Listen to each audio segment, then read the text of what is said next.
نفقراوي هيوت دمص فقرات من اسيات بيت تمرت وارساي كالو سوات وكل فليت أبلحتا أحديرا أب أستنتنو آتيا نتحلو في وتزخاخر لب ولداوي زانتا منوميو تبدلو أبز حلفه شار شاي كفال قريبنا لكم نيرنا شاو عي كفالي سعد سناي مكتتال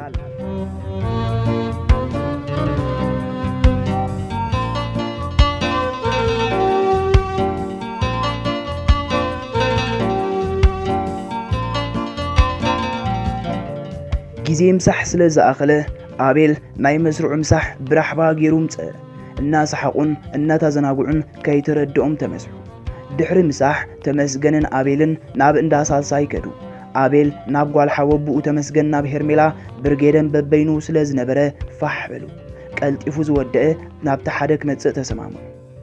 تمسجن نتاقد مئاز نبرت حيدي كحلفا خلو أب أفدق بزحات وال نبره كل نابو أعينتن تخيلانيت إمتها بمنبارن بحفرة زأكل رؤسو حنسا مساعدننا كنا عيبلا أمان زفكر زلوخ مسل مريت النات أمتا يسوقم نبره هيرميلا نمنسو كتك آمت سنحا مصر عيتو إنا قوييت نابو قرد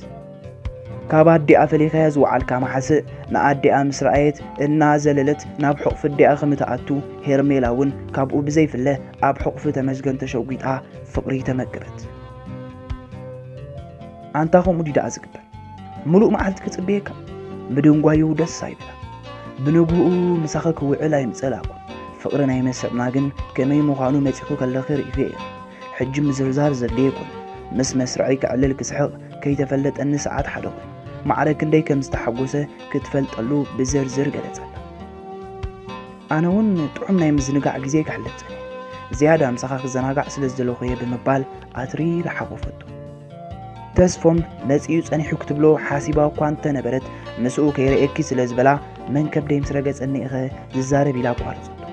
إدني إد تتاحيزهم بدحر حيلا زلو كرديو كفبو صنح كمل سيلا دما قديفاتو خدت ايدون جيتن سوا سوا عصير حيزا دبخبلت ددحري اون عري اما حزقا ابسكواليلا تمرن بسكوتن حيزا متس ايتا شفتا على خري خرا روحو سبحال عد شامت حقا شفتا هيرميلا مسالا ليتو دحري ورخيبا يفلد لوم دحري قلا اوارح ياز الرخوز روحوس حدش عمت عريام حزغي مسب كم زين رخب نايب حتا جيراتن حنسابنا بعريام حنسابنا بهيرميلا نات امتا تزارب زي اسب زي كونت ولا نحنا كين وصل لا تفرح مثلا اذا تقابلت حماق قز نخيتريو بدرو هيرميلا حبيرات انت كفيتوني لك سقيلك تزارب تمزغن دعمونو بسناص امو صاقفتوا معاتني حقي اندي حدا معالتي حسكيا زيت مزي اوي كومونتا جيرادا قرب زي غزيو تمص أنت حسويت كندي زين عنا يبلكم نابتك خيريدو نابز باخ بصحي إلك زلقلق إلك أي مخنا خلي عنده هيرميلا يلبات زارب عرام جنت وازن بلد تمسجن لازم حزاي جلجير كلالخ على علاج تسقبك كان مستمسجن كنز جبرنا كنز سنجرنا ختبل تنفاسي موليقة كوم إلى موليقة مزرابا جنات تحس قبل علم حزا مليسو كيش كعل الفرحت حجي تردي كله كان يخزار بك ثاني تمسجن دا زكوا خوحدو امونغو زربات القات يعمل لستلا سحيبا ام عقرتو سعمت بلون السخم علو تمصي الى دما بدد بلت قال توسخ زربا خيتو ملق فريحات كيد وصل نعب على لي بلا افو يزارب نيرون بر بوشتوس مسير ميلا بحيتو كعلليو تهانتيو زنبل ترى عندي خزلها بعينات قصعان نزله إلى حديقاتهم كرت حوست محازلاتك كلاليا خلونا يا جاشتو كم زي قدمي يتفلت أخوينا تعللوني لا مس أريم تسميوا يسموه كانيو ناو قريبات سكع بلدو حجس بزعبا فقرنا نعلل تبلو زلا أخوينا وانت سموه هيري نأملق حنتي لمو ألفان أوميغا ناتيك لكم اتازبل عازنا بربسكوتي فرق أخو لزا تمي مكوري نمانيلو تمليتناك سمرلنا نساونا كل ستو إذا أنت سميرات النار أنت إذا هذا النار أنتون سمايت أمر دليتهم قويتا خطب برلهم قاعد معت حق أن يعفقري نسناخل ورد ديبز بزحي أنت سجيرنا يطلعينا خل أموت عودات سبات نور كتاي فرحواني اتبل تقسيز زخاخر صبو غلغي حارستاي زورو يزعت ጻዕራም ተማሃራይ ፍረጻሙ ወረክት ስለዚ ንኹሉ ድልዋት ብፍላይ ሳልሳይ ኣካላ መንጎና ከኣትወና ይብሉ ሰብ ካብ ሰብ ሓስዩ ዘተዓረቕ ሓስዩ ዘባኣስ ይበዝሕ ንተስፎም ግን ቀዳማይ ሓሳድ ፍቕሮም ምዃኑ ክልቲኦም ኣይፈለጡ ጽብቕ ዝደንበ ፍቑራት ኮይናትልኩም ክምስ በለቱ ሰዓት ኣኺሉ ክዳን ክቐይር ኣርያም እናሰሓቐት ብጠጠዋ ተዛሪባ ግልበጥ በለት ሄርሜላ መሓዛኣ ከምዚ ዓይነት ምትዕጻፍ ክትገብር ኣይተጸበየታ ኣብ ልዕሊ ፍቃሪኣ ዝረኣየቱ ኣኽብሮት ኣዝዩ ሓወሳ ከይነገርካ ርእሰይ ፀንሕ ሕጂ ሰዓት 2 ንሓይልና ግብጃ ኣለና ኣነ ፋሽን ሾው ክወዳደሪ ንዝኾነ ዕዱም ምእታው ስለ ዝፍቀድ ምሳይ ክታቱ ኢኻ ብድድ ኢላ 2 ዳዋ ሰዲዳ ትሰኣቱ ሕራይ ክብላ ባህንቆውታ ተጸበየቱ ሄሩ እትፈትውዮ ኣነ እውን ካብ ምትግባር ኣይድረትን ከይኣባያ ግዲ ፈሪሓ ጸኒሓ ሕራይ ምስ በላ ኣዝያ ተሓጎሰት ክዳነ ይቀየረ መጻኹ ኢላ ስዒማቶ ናብ ሓይላ ኸደ ኢታ ተመስገን ኣይወዳኻ እንዲኻ ብዛዕባ ሄርሜላ እናሓሰበ ኸይራኣዮ ውትፍሎ ኣቡ ወዲኤ ግን ሄርሜላ ፋሽን ሾው ይወዳደር ስለ ዘለኹ ግድን ክትርእየኒ ኣለካ ኢላት በል ንስኻ ረኣያ ኸይብሎና ፍርህ ነገር መዋነ ኸይድ ብግስ በለ ዋ ኣንተ ኣቡ ንዓኻ መዳፍር ተኣሚነው ከያ ሕራይ ኢልያ በይነይ ከመይ ገይረ ኸኣቱ ጎፁ ብስምባደ ንእሎቱ ተቐየረ በጃኻ ዘይኮን ኣይትዛረብ ኣነ ኣያቱ ኣብ ቃሉ ጸንሐ ኣቡ ሎሚ ገዲፍካኒ እንተኸይድካ ክንበኣሲ እንተ ንባእሲ ፈሪሁ እንተልመና ጸልዩ ሕራይ ይብሉ ሄርሜላ ክዳና ቀይራ ናብኦም ገጻ መጸት ካብ ጽፍሪ እግራ ክሳብ ጸጉሪ ርእሳ ረኣዩ ነቲ ስሩዕ ቅርጻ ኣካላታ ዘጉልሕን ሰማያዊ ጅንስ ለቢሳ ጸጉሪ ርእሳ ብግቡእ ተመሺጣ ኣረጋግጻ እጋራ ብስሙር ረምታ ክንቀሳቐስ ከላ ይትረፍ ዶን ዘይፈልጣ ንዝፈልጣውን ሕልሚ ትኾኑ ቁንጅና ኣመሊሱ ደመቐ ተመስገንን ኣቤልን ደያኑ ግዲ መሲሎማ ንመሬት ብጥንቃቐ እናረገጸት ኣብኦም ዓረበት ኣቤል ከመይ ቀኒኻ ሰላም ተባሂሎም ተሳዓሙ ሄርሜላ ኣምላኽ ይመስገን ርሑስ ሓድሽ ዓመት ይግበረና ሓንቲ ኢዱ ናብ መንኮብ ተመስገን ሰዲዱ ተደጊፉ ምሉእ ነብሱ ናብኡ ዛዘቡ ተቐዲመ ኣሜን ኣሕቢሩ ክትብሎ እናበለት ቀዲሙዋ ኣብ ነገር ዳኣት ጎይ ኮነ ኢሉ ከዛርባ ስለ ዝደለየ ኣብ መንጎ ዘረባ ኣትወ ዳ ሓንሱስ ንፋለጥ ኢና ናይ ልበይ ማዕረ በሉንዑናይ መደብ ተጀሚሩ መሪሓቶም ኣትወት ከኣትዉ ከለዉ በፈስህ ገጽ ተቐቢለን ኮፍ ኣበልዎ እታ ሶሌታ ብሰባት ዓለቕሊቓ እኳ እንተነበረት ከምቲ ፍቕሪ እንተሎ ቁራስ ባኒ ተኣክልያ ዝበሃል ኣብተን እኩባት ሰባት ሓጎስ ይንበብ ነበረ ናሃሩር ግዲ ዝገበራሉ ይመስላን ንሳቶም እውን ከኣትዉ ከለዉ ሙቆት ኮይንዎም እኳ እንተነበሩ ኮፍ ምስ በሉ በቲ ግሩ ማሸላልማ በቲ ዝቕርብ ዝነበረ ምርኢት ብሰሓቕ ትዋሕ ይብሉ ስለ ዝነበሩ ናሃሩር ግዲ ይገበሩሉ ንበዓል ሓድሽ ዓመት ቅድሚ ዝኣገረ ተዳሊናሉ ከም ዝነበራ እቲ ዘቕረብኦ ምርኢት ህያው ምስክሪ ሓፈሻው ፍልጠት ደርፊ ድራማ ኣተኣዛዛዝ መደብ ማይም ብመራሒት መደብ ቀረበ ሕጂስ ፋሽን ሾው ተሪፉ ኣቤል ንዓርኩ ጽቡቕ ኣሎ ሓንሳብ ናብ ኣቤል ሓንሳብ ከዓ ናብታ መራሒት መደብና ጠመተ ተዛረበ እዚኣ ናይ መወዳእታ ርኢና ክንከይድ ኢና ሰዓቱ ተመልከተ ናቶም መደብ ምዝልጋዕ ሰዓት 4 ፈረቓኒ ክጅመር ስለዚ ብዝተኸኣለ ቅድሚ ርብዕ ሰዓት ክርከቡሉ ከም ዝተረድኦ ብርእሱ መለሰ መራሒት መደብ እናኽመስመሰት መጸት መደብ ከመይ ኣሎ ሕጂ ናይ መወዳእታ መደብና እዩ ተሪፍና ዘሎ እቲ ባህንቀውታ ክትጽበይዎ ጸናሕኩም ውድድር ፋሽን ሾው ክቐርበልና እዩ ንምክትታል ክትዕመና ትሽዓተን መሳርዕ ነፍሲ ወከፈን ሓንቲ ሰብ ኣወዳዲረን ኣለዋ ንሳተን ከዓ ካብ ቀዳማይ ጋንታ ሶላና ይሕደጎ ዊንታ በርሀ ወሓዚት መኮነን ቀዳማይ ጋንታ ብጣቕዒትን ውጨጫን ገዛ ነቕነቓ ካብ ካልኣይ ጋንታ ሄርሜላ ዘካርያስ ኢየሩሳሌም ተፈሪ ያስሚን ሕዋርሽኽ ካልኣይ ጋንታ ኣይነ ሓምቕን ክብላ ጣቕዒትን ፊስካና ሰኔን ወጨጫ ተመስገን ኣቤልን ቲፎዘን ኮይኖም ኣጣኹ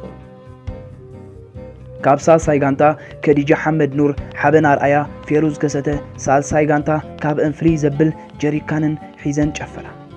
ደያኑ ከዓ ኣድያም ዮሐንስ ሳሊና ክፍሉ ሳራ ዘርአየን ጽቡቕ ምክትታል ንዓኻን ንውሽጢ ኣትወት ንደያኑ ብሓባር መውቕጣቕዒት ፈነዋለ ፋሽን ሾው ብደርፍታት ተሰኒዩ ጀመረ ዝተፈላለዩ ኣልባሳት ለቢሰን ሓንቲ ካብ ሓንቲ ኣይንበላለጽን ኢና ዝብላ ዘለዋ ክመስላ ቁንጅነአን ከም ፀሓይ ደሚቐን ቀርባ ናይ ሄርሜላ ሞ ሓለፋ ነይሩ ሸጥ ማዓንጣ ቁጥሪ 8 ዝቕርጻ ምስ ለይለይ ቁመታ ፍሽኽ እናበለት የማን ጸጋም ክትንቀሳቐስ ከላ ብሓቂ ደመት ተመስገን ባህታ ተሰምዖ ፍትወቱ ጡር ዝበጽሕ ኣቤል ምስኡ ስለ ዝነበረ ከዓ ሓበን ተሰምዖ ኣብ ካልኣይ ዙር ሄርሜላ ብላምስያ ዝተሰርሐት ቬሎ ለቢሳ መፀት ርኢ ምስ ኣበላ ብልቡ ነታ ዝምነያ መዓልቲ ዘክር ንሳ ቬሎ ተኸዲና ንሱ ባልላ ተኸዲኑ ቃል ኪዳን ከኣስሩ ተታሒዞም ንመሳልል ቤት ክህነት ክዲቡ ከለዉ ተራእዩ ውድድር ፋሽን ሾው ተዛዚሙ ደያኑ ተረዳዲእን ዝርዝር ኣስማትዑታት ንመራሒት መደብ ሃባ ተቐቢላ ንኹላተን ብዓይና ቁሊሕ ኢላ ፍሽኽ እናበለት ጠመተተን መን እያ ተዓውቲ ሕቶ ናብአን ኣቕርበት ኩለን ነናተን ወከልቲ ጠቐሳ ዕውታት ንምንጋር ብሳልሰይቲ ጀመረት ሳልሰይቲ ዝወፀት ብምባል ሳ ወሓ ሶልያና ይሕደጎ ኣጣቕዓ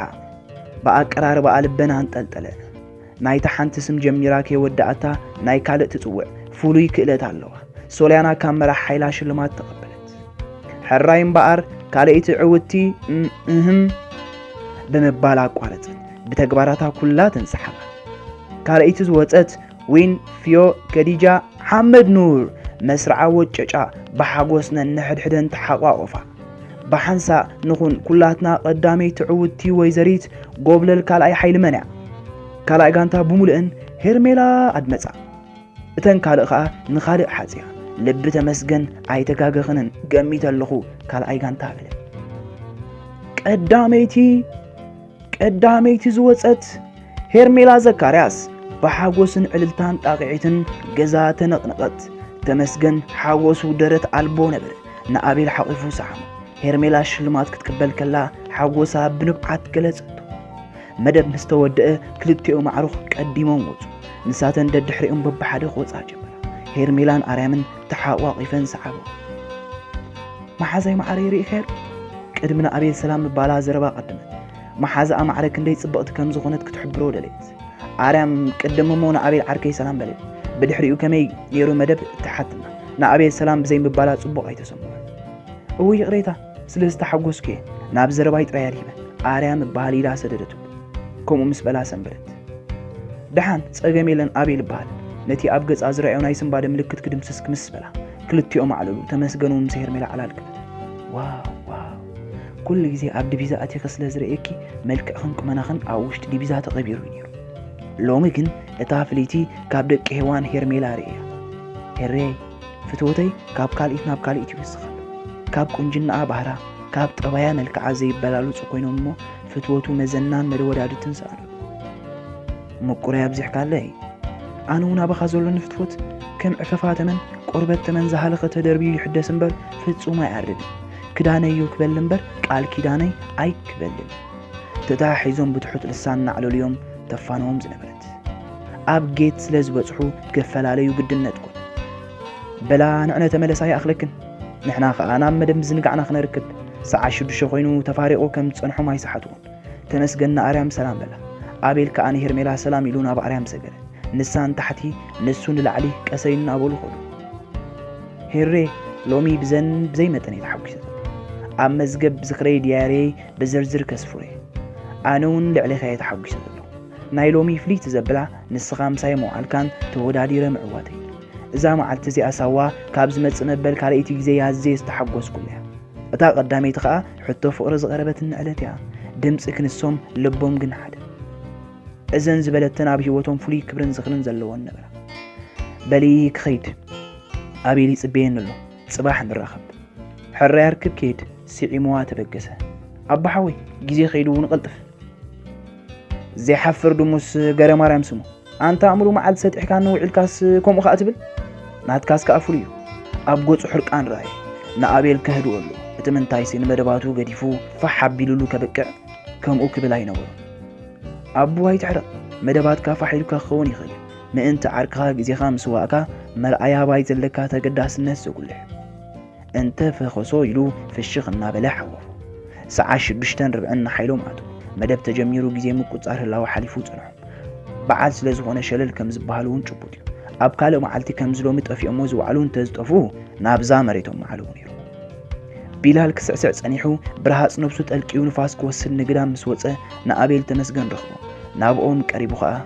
ወይ ጉድ ንሓይልኻ ዘፅልእ ፍቕሪ ኣበይ ሂሉም ኢልኩም ጠፊኦም ውዒልኩም በሎ ጥዕም ቢሉ ኣኺልካ ክትሕጭጥ ጥራይ ፍቕሪ ስለዘይፈተንካ ኢኻ ከምኡ ትብል ዘለኻ ተመስገን እናሰሓቐ መለሰ ቢሉ ግብጃ ከመይ ይካየዳሉ ኣቤል ጣልቃት ይሓተተ ኣብ ህይወተይ ከምዚ ዓይነት ፍሉይ ግብጃ ርኤ ይፈልጥኒ ኣዝያ ደስ ተብል ዕለት እያ ዝተረፈ ክትቋደስዎ ቅልጥፊልኩም እተው ንኻኣትው በእዳዎ ማመልከተ ኣብ ድሕሪት ኮፍ መበል ስለ ዝነበረ ኣብኡ ኮፍ በሉ ውድድር ብልዕ ተጀመረ ናይ ሰለስተን ጋንታታት ወከልቲ ባህበሎም ዳሉል ኤሳው ወፁ ሰለስተ ረሕባ 10 ባነ ተፈትፊቱ ምስ ሓንቲ ስፕራይት ተዳለወ ዳኛን ሰለስቲኡ ረሕባታት ፈቲሹ ፊጽካ ሃረመ እንታይ እዋኖም ነቲ ረሕባ ፋሪቖሞ ዝገርም ቲፎዞ ኣስማት ተወዳደርትና ጠቆሱ ብሩሱን ስምዒት ብፊጽካን ጣቕዒትን ኣሰነይዎ ኤሳው ወዲኡ እናበሉ ከለዉ ስፕራይት ምሰተየ በኣፍንጩ ዓፍራ ሽሽ እናበለ ወፀ ኣዒንቱ ደንበ ሰረበ መስተ ዝተሰነፈ መሰለ እቲ ኣብ ኣፉ ዝነበረ መግቢ ተፍኦ ኤሳው ካብ ውድድር ወፀ በዓል ተመስገና ይርከቡን እምበር ደያኑ ሕጊ ኣንቢቦምሎም ምንባሮም ቢላል ሓበሎም ዳሉሉን ኣስር ኤሳው ሰዓበ መግቢ ልዕሊ ዓቐን ስለ ዝበልዐ ክተፍኦ ንግዳም ወፀ ባህበሎም ብዘይገለ ፀገም ንኹሉ ዝተቐረበ ሓንሲሱ ብምብላዕ ምስታይን እውን ተዓወተ እዚ ውድድር ብሰሓቕን ጾታን ዝተዛዘመ ቀፂሉ ዝቐረበ ዮናስ ክራሩ ሒዙ በቲ ጥዑም ደሃዩ መለይ እናበለ ክዝይም ጀመረ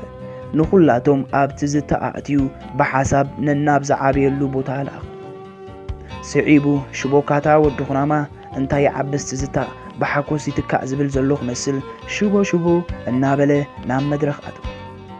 ኩላቶም ብጣቕዒትን ፊጽካን ተቐበሉ ምስኡ እናደረፉ ከዓ ንወኖም ኣበራበሩ ኣለዉ ዝበሃሉ ናይ ሓይሎም ደረፍትን ክደርፉ ተራእዮም ዘይፈልጡ ደረፍቲ እናተበራረዩ ተሃኖም ክሳብ ዘውፅኡ ኣላሃይዎ ሰዓት እናኣኸለን እናደኸሙን ከዱ ናይ መወዳእታ ጓይላ ከዓ ሲራክ ኣፀወቱ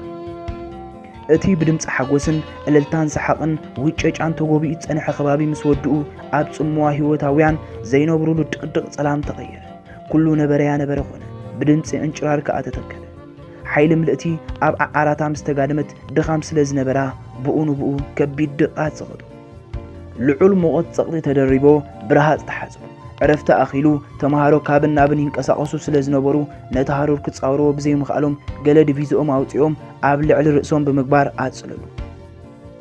ገለ እውን መሽረፈት ይጥቀሙ ነበሩ ኣቤል መሽረፈት ዝሓዙ ክርእን ከሎ ረእያ ዝፋርኔሎ ተሓልፍ ኣላ እታ ሻሂ ገሪራ ቀመም ግበረላ እሞ እናሓጨጩ ምስ ተመስገን ይዋዘዩ ነበር ተመስገንን ሄርሜላ ምስ ተራኸቡ ብቕልጡፍ ናፍታ ሰፈሮም ሰጎሙ ትማሊ ሓይሊ ምልእቲ ኣይጥዒት ኣይሕምምቲ ኮይና እያ ዝገበሮ ዝነበሩ ኩሉ ምንቅስቓሳታት ክትገልጾ ዘጸግም ክዳኖም ኣውፂኦም ሆ እናበሉ ክጭድሩ ከለዉ ተዘክሮሞ ብውሽጡ ከዓካዕ ኢሉ ሰሓቕ እዋ ማዕረኹን ዲኹም ኣኽፊኹም ካብታ ዝነበረትላ ግዜ ሓንቲ ከየጉደለ ነገር በኣንክሮ ቀው ኢላ ዝሰምዖ ስለ ዝነበረት ብሰሓቕ ተለለወት እሞ ከምዚ መዓልቲ እንተ ትደግመልና ኢኻ ትብል ዘለኻ ማዕረ ክንደይ ከም ዝተሓጎሰ ስለ ዝተዳዳያ ኣበይ እሞ ክንረኽቦ ከምዚ መዓልቲ ፈጺማ ትድገም ዝብል እምነት የብለይ ብሕጂ ዘለዉ በዓላት እኳ ይበዝሑ ሎሚ ናይ መወዳእታ መዓልቲ ይኮነት ጥራይ ዕድመን ጥዕናን ይሃበና ብልቡ ኣሜን ገለ ከም ዘከረ ማዕድዩ ግን ጠመት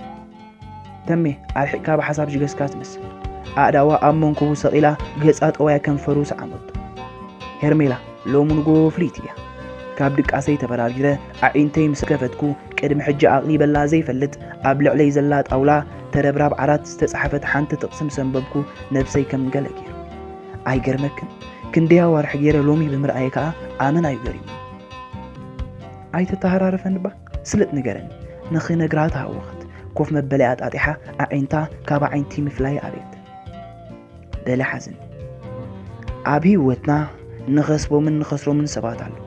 እቲ ኣብ ልብና ኣሰር ዝገድፍ ሓቀኛ መሓዘና ንሱ እዩ ሄርሬ ኣብ ልበይ ዓብ ቦታ ዝሓዝኪ እታ እንኮ ጓል ሄዋን ንስኺ ኢኺ ዝመፀ እንተመፀ ከም ዘይጠልመኪ እዛ ጥቕሲ መረጋገፂት ትኾነለይ ነቲ ከም ጭራ ፈረስ ምንውሑን ምጽባቑን ፀጉሪ ርእሳ ኣእዳዉ ሰዲዱ ዳህሰሶ ባህ ከኣበሉ ጥቕስታት ምስ ህይወትና እንተ ኣተኣሳሲርናዮም ገዚፍ መልእኽትን ኣገልግሎትን እዩ ዘለዎም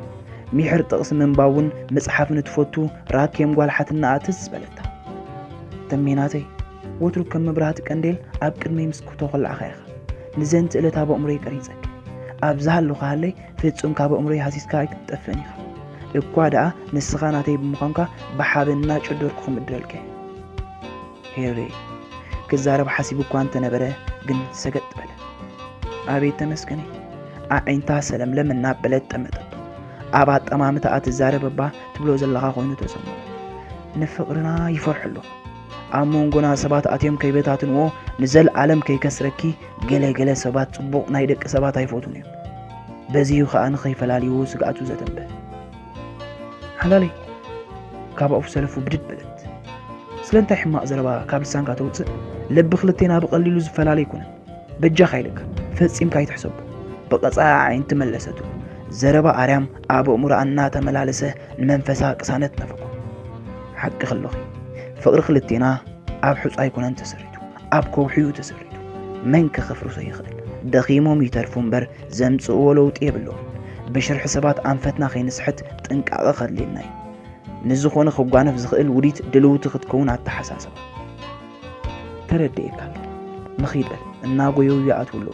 ውዲት ይጻወደሉ ከም ዘሎ ነብሱ ይነግሮ ይህሉ ዶ ይኸውን ካብ ምንታይ ተበጊስኮም ይብል ምህላው ገረማ ንተመስገን ካብ ሚዛን ንፍርዲ ምቕማጣ ኸዓ ተጣሓሳ ሄሬ መቕረተይ ርኤ ከይጸጎእኩኺ ትፍለይ ንለኺ ካብዛ ክፍለ ይዳፋነቕ ነብሱ ምግባሩ ይዝኣብ ዝያዳይ ኣይ ከማይ ንሳውን ክፈላለዩ ከለዉ ጽቡቕ ኣይስማዓን ናይ ግድን ስለ ዝኾነ ናብ ክፍሎም ፋሕበል ሻምናይ ክፋል ይቕጽል